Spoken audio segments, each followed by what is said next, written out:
رسول اللہ صلی اللہ علیہ وسلم کا ارشاد ہے، بے شک بنی آدم کے جسم میں گوشت کا ایک لوتھڑا ہے، جب وہ خراب ہو جائے تو جسم کے اعمال خراب ہو جاتے ہیں، اور جب وہ ٹھیک ہو جائے تو تمام جسم کے اعمال ٹھیک ہو جاتے ہیں۔ جان لو کہ وہ انسان کا دل ہے۔ آپ علیہ السلام نے ایک دوسری جگہ ارشاد فرمایا، ان اللہ لا ينظر الى صورکم واعمالکم ولکن ينظر الى قلوبکم واعمالکم، کہ آپ علیہ السلام کا ارشاد ہے کہ اللہ رب العزت تمہاری صورتوں کو نہیں دیکھتے، تمہارے مالوں کو نہیں دیکھتے، لیکن اللہ رب العزت تمہارے دلوں کو اور تمہارے اعمالوں کو دیکھتے ہیں۔ معلوم ہوا کہ انسان کے دل کے بننے سے انسان کے اعمال بن جاتے ہیں، اور انسان کے دل کے بگڑنے سے پورا کا پورا انسان ہی بگڑ جاتا ہے۔ اللہ رب العزت قرآن کریم میں ارشاد فرماتے ہیں، ما جعل اللہ لرجل من قلبین فی جوفہ، کہ اللہ رب العزت نے کسی آدمی کے سینے میں دو دل کو نہیں بنایا، کہ ایک دل رحمان کے لیے ہو اور ایک دل شیطان کے لیے ہو۔ اللہ رب العزت نے انسان کے جسم میں ایک ہی دل کو بنایا ہے، اور وہ صرف رحمان ہی کے لیے ہے، اور اس پر رحمان ہی کی محبت ہونی چاہیے۔ انسان کی یہ کوشش ہونی چاہیے کہ اللہ کی یاد سے اس کا دل ہر وقت معطر ہو، اور اس کے دل میں رجوع الی اللہ ہو، اس کے دل میں محبت الہی ہو۔ اللہ رب العزت کا ارشاد ہے، یوم لا ينفع مال ولا بنون الا من اتى اللہ بقلب سلیم۔ اس آیت مبارکہ میں قیامت کے بارے میں تذکرہ فرمایا گیا کہ قیامت کے دن انسان کا نہ ہی تو مال کام آئے گا، نہ ہی کوئی نرینہ اولاد کام آئے گی، ہاں جو بنا ہوا دل اللہ رب العزت کے پاس لے کر آئے گا وہی اس کے کام آئے گا۔ اس سے معلوم ہوتا ہے کہ اللہ رب العزت دلوں کو خریدنے والے ہیں۔ اللہ تعالی بندوں سے دلوں کا سودا کرتے ہیں۔ اللہ رب العزت چاہتے ہیں کہ بندہ مجھے اپنا دل دے دے، اس کے بدلے میں اللہ تعالی جنت اس کے حوالے کر دیں گے۔ میرے محترم دوستو، ہم اگر اپنی حالت کو دیکھیں، ہم چند روپوں کی خاطر داغدار پھل خریدنے کو تیار نہیں ہوتے۔ کوئی سبزی خریدتے ہیں، اسے چھانٹ چھانٹ کر خریدتے ہیں، تو اللہ رب العزت جو ہے وہ ہمارے داغدار دل کے ساتھ اپنی جنت کو کس طرح سے ہمارے حوالے کر دیں گے؟ اللہ رب العزت ہماری داغدار دل کے ساتھ جنت کو کس طرح سے حوالے کر دیں گے؟ قرآن کریم کا ارشاد، یوم لا ينفع مال ولا بنون الا من اتى اللہ بقلب سلیم، جو سالم دل لے کر آیا، یعنی وہ دل جو غیر کی محبت سے پاک ہو، وہ دل جو غیر کے اثر سے محفوظ ہو، اس کو قلب سلیم کہتے ہیں، اور ایسا ہی دل قیامت کے دن کام آئے گا۔ قرآن کریم میں اللہ کا ارشاد ہے، وَحُصِّلَ مَا فِي الصُّدُورِ، کہ روز محشر کے دن جو انسان کے سینوں میں ہوگا اللہ رب العزت اسے کھول کر باہر کر دیں گے۔ آج ہمارے سینے میں دل ہے، اس دل میں اللہ کی محبت ہے یا اس دل میں اس دنیا کی محبت ہے؟ جو بھی محبتیں ہوں گی کل روز محشر کے دن اللہ رب العزت ان محبتوں کو کھول کر باہر کر دیں گے۔ اللہ رب العزت ہمارے دل کی کیفیت کو دیکھیں گے کہ دل میں محبت الہی موجود ہے کہ نہیں، دل میں مال کی محبت زیادہ ہے یا مالک اور خالق کی محبت زیادہ ہے؟ میرے دوستو، آج ہمارا دل سخت ہو چکا ہے، آج ہمارا دل خیر کی بات قبول کرنے سے غافل ہو چکا ہے، سچائی کی بات قبول نہیں کرتا، ایمانداری کی بات قبول نہیں کرتا۔ انسان کا جو دل ہے وہ زمین کے مانند ہے۔ اگر انسان زمین میں ہل نہ چلائے، کھیتی باڑی نہ کرے، غلہ نہ اگائے، محنت نہ کرے تو وہ زمین بنجر ہو جاتی ہے، بنجر ہو جانے کے بعد وہ زمین سخت ہو جاتی ہے۔ اسی طرح فرمایا انسان جب اس دل میں محنت کرنا چھوڑ دیتا ہے تو رفتہ رفتہ یہ دل سخت ہو جاتا ہے، اور جب دل سخت ہوتا ہے تو وہ پتھروں سے بھی زیادہ سخت ہوتا ہے۔ پتھروں سے زیادہ سخت ہمارا دل کیسے ہو جاتا ہے؟ قرآن کریم میں اللہ رب العزت ارشاد فرماتے ہیں ثم قست قلوبکم من بعد ذلک فہی کالحجارۃ او اشد قسوا، پھر اس کے بعد تمہارے دل سخت ہو گئے، یہ پتھروں کے مانند ہو گئے، بلکہ پتھروں سے بھی زیادہ سخت ہو گئے۔ ہمارا دل پتھر سے بھی زیادہ سخت کس طرح سے ہو گیا؟ قرآن کریم میں ارشاد ہے وَإِنَّ مِنَ الْحِجَارَةِ لَمَا يَتَفَجَّرُ مِنْهُ الْأَنْهَارُ وَإِنَّ مِنْهَا لَمَا يَشَّقَّقُ فَيَخْرُجُ مِنْهُ الْمَاءُ وَإِنَّ مِنْهَا لَمَا يَهْبِطُ مِنْ خَشْيَةِ اللَّهِ، اللہ رب العزت ارشاد فرماتے ہیں بے شک پتھروں میں سے نہریں جاری ہو جایا کرتی ہیں، اور جب پتھر پھٹتا ہے تو بسا اوقات ان میں سے پانی نکل آتا ہے۔ بعض پتھر تو ایسے ہوتے ہیں جو اللہ کے خوف سے کانپ اٹھتے ہیں، لڑک جاتے ہیں، لیکن اے انسان جب تیرا دل سخت ہو جاتا ہے، اللہ کے خوف سے غافل ہو جاتا ہے، اللہ کی یاد سے غافل ہو جاتا ہے، تو پتھر بھی تیرے اس دل کو دیکھ کر شرما جاتا ہے۔ میرے دوستو، پتھر کی یہ کیفیت قرآن کریم نے بیان کی کہ اللہ کے خوف سے پتھر لرزتا ہے۔ آج ہمارے دل کا کیا حال ہے؟ کیا اللہ کا خوف ہمارے دل میں ہے؟ کیا وہ پتھر والی صفات ہمارے اندر ہے؟ کیا ہم گناہ کرنے سے پہلے سوچتے ہیں؟ کیا ہم گناہ کرنے کے بعد دل میں ہمارے یہ احساس ہوتا ہے کہ میں نے اللہ کی نافرمانی کی ہے؟ میرے دوستو، ہمارا دل اندھا ہو گیا ہے، ہمارا دل اندھا ہو گیا ہے۔ دل کو پتہ ہی نہیں چلتا کہ وہ اللہ کے وہ اللہ کے حکموں کے مطابق کام کر رہا ہے یا اس کے خلاف کر رہا ہے، اللہ کی رضا والے کام کر رہا ہے یا اللہ کی ناراضگی والے کام کر رہا ہے۔ ہمارا دل اس دل ان چیزوں میں تقسیم نہیں کر سکتا، امتیاز نہیں کر سکتا، الگ نہیں کر سکتا کہ یہ کام میرے لیے بہتر ہے یا میرے لیے بہتر نہیں۔ ہمارا دل اندھا ہو چکا ہے غفلت بھری زندگی گزارنے سے۔ غفلت بھری زندگی گزارنے سے انسان کا دل اندھا ہو جایا کرتا ہے، غفلت بھری زندگی گزارنے سے۔ اور ایک اندھا آدمی وہ صبح اور رات میں فرق کر سکتا ہے؟ ایک اندھا آدمی دوست اور دشمن میں فرق کر سکتا ہے؟ پہچان نہیں سکتا کہ کون سی چیز نفع دینے والی ہے اور کون سی چیز اس کو نقصان دینے والی ہے۔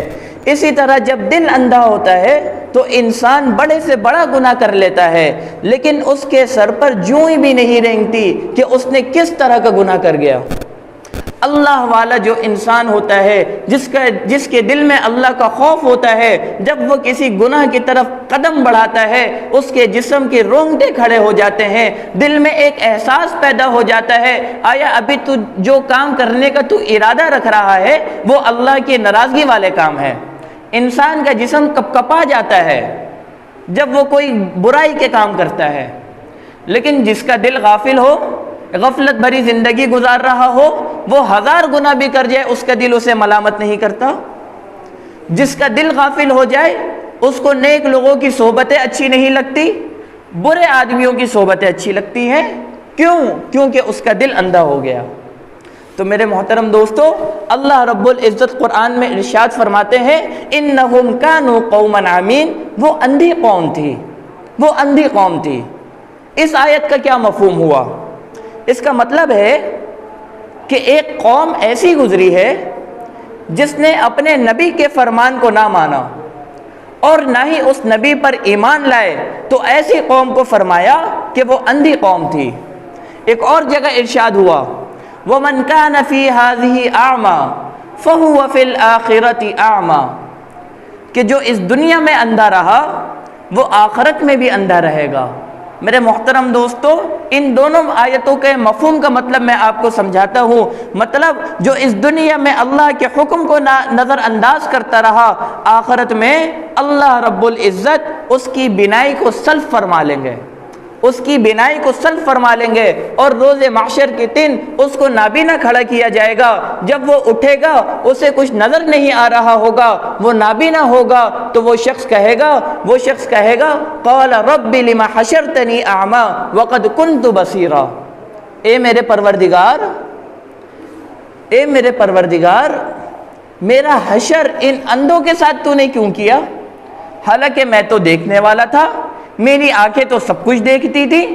اللہ رب العزت ارشاد فرمائیں گے قال کذالک اتتک آیاتنا فنسیتها وکذالک اليوم تنسا, اللہ فرمائیں گے تیرے پاس ہماری آیتیں آئی, تو نے ان کو بھلا دیا, آج ہم تجھے بھلا دیں گے.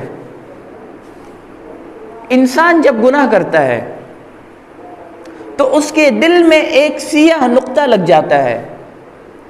پھر انسان گناہ کرتا ہے, پھر اس کے دل میں ایک سیاہ نقطہ اور ایک داغ لگ جاتا ہے, اور اسی طرح داغ لگتے رہتے ہیں. تو ایک وقت ایسا آتا ہے کہ انسان کا دل بالکل سیاہ اور کالا ہو جاتا ہے. اور جب کسی انسان کا دل اس طرح ہو جائے کہ گناہوں کی خباثت سے اس کا دل سیاہ ہو جائے, پھر وہ کسی نیکی کی طرف متوجہ نہیں ہوتا, پھر وہ کسی نیکی کے اعمال میں سبقت نہیں کرتا, اس کے قدم نیکیوں کی طرف نہیں جاتے, اس کے ہاتھ نیکیوں کے کام میں نہیں اٹھتے, اس کی جو کان ہے وہ حق بات کو سننے کی صلاحیت کھو دیتا ہے. اس کو دین کی باتیں اچھی نہیں لگتی, اس کو آپ نماز کا کہیں بیزار ہو جائے گا, آپ اس کو دین کا کوئی حکم سنائیں وہ بیزار ہو جائے گا, وہ بیانات نہیں سن سکتا, اللہ رب العزت کے احکامات کو سن نہیں سکتا. تو یہ دل وہ گناہوں کی نحوست ہوتی ہے جس سے اس کا دل سیاہ ہونے کے بعد حق کو قبول کرنے کی صلاحیت کھو دیتا ہے.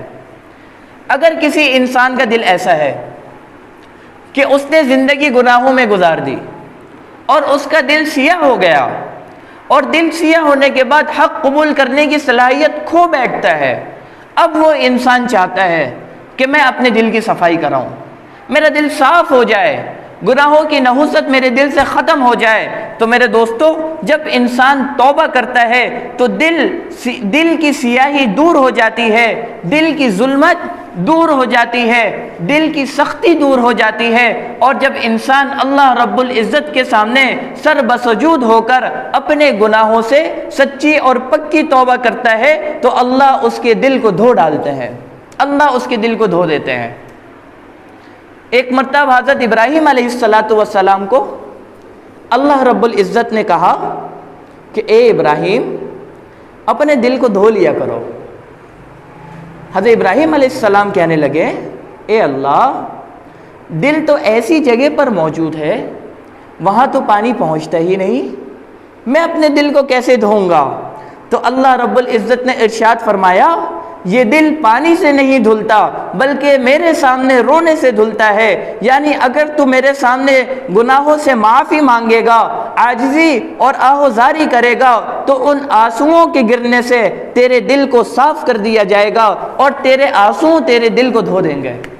میرے دوستو, کوئی اپنے دل کو دھونا چاہتا ہو, کوئی اپنے دل کی سیاہی کو ختم کروانا چاہتا ہو, تو وہ صرف اللہ کے سامنے 2 آنسو کے قطرے گرائے, اللہ سے سچی توبہ کرے, اللہ رب العزت اس کے تمام گناہوں کو دھو ڈالیں گے. میرے دوستو, اللہ رب العزت نے ہر ایک چیز کی غذا رکھی ہے. انسان کی جسم کی غذا ہے, بہت ساری سبزیاں ہیں, پھل ہیں, گندم ہے, بہت ساری چیزیں ہیں جس سے انسان غذا حاصل کرتا ہے. اگر وہ غذا حاصل نہ کرے انسان کا جسم کمزور ہو جائے گا, لاغر ہو جائے گا, کسی کام کے لائق نہیں رہے گا. اسی طرح میرے دوستو, اللہ رب العزت نے دل کی غذا بھی رکھی ہے, اور وہ دل کی غذا ہے, وہ دل کی غذا کیا ہے, وہ نیکیوں کے کام کرنا ہے, اللہ والوں کی مجلس میں جانا ہے, اللہ کا ذکر کرنا ہے, اللہ کے حکموں کے مطابق زندگی گزارنا ہے, یہی دل کی غذا ہے. حدیث شریف میں آتا ہے لِكُلِّ شَيْءٍ سِقَالَةٌ وَسِقَالَةُ الْقُلُوبِ ذِكْرُ اللہ. ہر ایک چیز کی پالش ہے, ہر ایک چیز کی پالش ہے. لوہے کی پالش ہے, پتھر کی پالش ہے, کپڑوں کی پالش ہے, صابن, سرف جس سے کپڑا دھلتا ہے, کپڑا پالش ہو جاتا ہے۔ اگر انسان اپنے دل کی پالش کروانا چاہتا ہے، اسے چمکدار کرنا چاہتا ہے، تو اللہ کے نبی نے فرمایا لِكُلِّ شَيْءٍ ثِقَالَةٌ وَثِقَالَةُ الْقُلُوبِ ذِكْرُ اللَّهِ۔ اگر دل کی پالش چاہتے ہو تو دل کی پالش اللہ کے ذکر میں ہے۔ اللہ کا ذکر آپ کے دل کو پالش کر دے گا۔ جو انسان اللہ اللہ کرتا رہتا ہے، اللہ کی یاد میں لگا رہتا ہے، اس کا سیاہ دل صاف ہو جاتا ہے اور گناہوں کے اثرات اس کے دل سے ختم ہو جاتے ہیں۔ میرے دوستو، اللہ والوں کی مجلس میں بیٹھے ہیں، اللہ والوں کی مجلس کے بہت بڑے بڑے برکات ہیں۔ انسان کے گناہ اللہ والوں کی مجلس میں ایسے جھڑتے ہیں جیسے پتجھڑ کے موسم میں درختوں سے پتے جھڑتے ہیں، ایسے اللہ والوں کی مجلسوں کو فرشتے گھیرے ہوئے ہوتے ہیں۔ اللہ والوں کی مجلس ذکر اللہ کی مجلس ہوتی ہے، اللہ اللہ کی مجلس ہوتی ہے، اور حدیث شریف میں آتا ہے جہاں اللہ کا ذکر ہو رہا ہوتا ہے اس مجلس کو فرشتے گھیر لیتے ہیں اور اللہ رب العزت کے پاس جاتے ہیں۔ اللہ باوجود پتہ ہونے کے ان فرشتوں سے پوچھتے ہیں بتاؤ کہاں سے آ رہے ہو؟ فرشتے کہتے ہیں یا اللہ ہم ایسے مجلس کی طرف سے آ رہے ہیں جہاں آپ کا ذکر ہو رہا تھا۔ اللہ رب العزت پتہ ہونے کے باوجود ان فرشتوں سے پوچھتے ہیں اچھا بتاؤ وہ لوگ کیا چاہتے ہیں؟ فرشتے کہتے ہیں یا اللہ جہنم سے چھٹکارا چاہتے ہیں، جہنم سے برات چاہتے ہیں اور جنت کی طلب کرتے ہیں۔ اللہ رب العزت فرماتے ہیں اے میرے فرشتوں گواہ رہنا، میں نے جہنم کو ان پر حرام کر دیا اور جنت کو ان لوگوں پر واجب کر دیا۔ میرے دوستو، اللہ والوں کی مجلس بہت قیمتی ہے، ان کو فرشتے گھیرے رہتے ہیں، تبھی تو ان کی مجلس میں جانے کے بعد انسان کے گناہ پتجھڑ کے موسم میں پتوں کی طرح جھڑ جاتے ہیں۔ حضرت حسن بصری رحمۃ اللہ علیہ، آخری بات کر کے بات ختم کرتا ہوں۔ حضرت حسن بصری رحمۃ اللہ علیہ نے فرمایا جو سویا ہوا ہو تو اس کو اگر جھنجھوڑا جائے تو وہ اڑ جاتا ہے، لیکن اگر کوئی انسان مرا ہوا ہو اسے آپ جتنا بھی ہلا لو وہ نہیں اٹھتا۔ انسان اللہ والوں کی مجلس میں آ کر بھی نصیحت کو قبول نہ کرے، گناہوں سے پکی اور سچی توبہ نہ کرے تو یقیناً اس کا دل سویا ہوا نہیں بلکہ مرا ہوا ہے۔ اگر انسان کا دل زندہ ہو تو اللہ والوں کی مجلس میں آ کر وہ گناہوں سے توبہ بھی کرتا ہے، نیند سے بیدار بھی ہوتا ہے، اللہ کے حکموں پر عمل کرنے پر اللہ استقامت بھی مانگتا ہے اور ارادہ بھی کرتا ہے کہ میں اللہ کے حکموں کے مطابق چلوں گا۔ میرے دوستو، آج جس طرح فتنوں کا دور ہے، آج جتنی گناہوں پر لوگوں کی دسترس ہو گئی ہے، آج پورا کا پورا سینما ہمارے جیبوں میں آ گیا ہے، گناہ کرنا آسان ہو گیا ہے۔ ایسے ماحول میں، اس پرفتن دور میں اللہ والوں کی مجلس بہت ضروری ہے، اللہ والوں کی مجلس بہت ضروری ہے۔ کوئی ایسا ہو جو ہمارے اوپر نظر رکھ رہا ہو، کوئی ایسا ہو جو ہمارے اعمال کو دیکھ رہا ہو، جو ہمارے دن بھر کے حالات کو پوچھ رہا ہو، صبح سے لے کے رات تک تم نے کیا کیا، کون سے گناہ کے کام کیے، کون سے اچھائی کے کام کیے، تاکہ ہمارے دل میں یہ بات ہو کہ اگر ہم کوئی گناہ کے کام کرتے ہیں تو ہمیں روکنے ٹوکنے والا بھی موجود ہے، ہماری گناہوں پر نظر رکھنے والا بھی کوئی ہے۔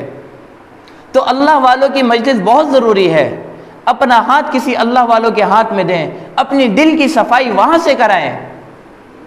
اگر کوئی آپ کو نہیں ملتا، کوئی اللہ والا آپ کو نہیں ملتا، آپ نہیں جا سکتے، تو اپنے دل کی صفائی آپ خود بیٹھ کر کریں، اللہ سے لو لگائیں، ذکر اللہ خود کریں، اللہ کا ذکر کریں، نمازوں کی پابندی کریں، احکامات کو پورا کریں، روزے کو رکھیں، جو دین کے شرائط ہے سب پورے کریں، دین کے تقاضوں کو پورا کریں، زبان کو سنبھال لیں، کانوں سے غلط نہ سنیں، آنکھوں سے غلط نہ دیکھیں، ہاتھوں سے کسی پر ظلم نہ کریں، زبان سے کسی کو تکلیف نہ پہنچائیں، اور میرے دوستو اپنی پوری ذات سے کسی کو تکلیف نہ پہنچائے۔ تو یہ سارے کے سارے وہ کام ہیں جس سے آپ کی دل کی صفائی ہو سکتی ہے۔ تو میرے دوستو اللہ رب العزت سے دعا ہے اللہ تعالی ہمارے اس سیاہ دل کو دھو دے، اللہ تعالی ہمارے دل کو اپنے ذکر میں لگا دے، اللہ تعالی ہمارے دل میں اپنی محبت ڈال دے، اپنی یاد ڈال دے، اور ہمارا دل جو ہے وہ خالصتاً اللہ کے حکموں کے تابع بنا دے۔ اللہ رب العزت سے دعا ہے اللہ تعالی ہم سب کو عمل کرنے کی توفیق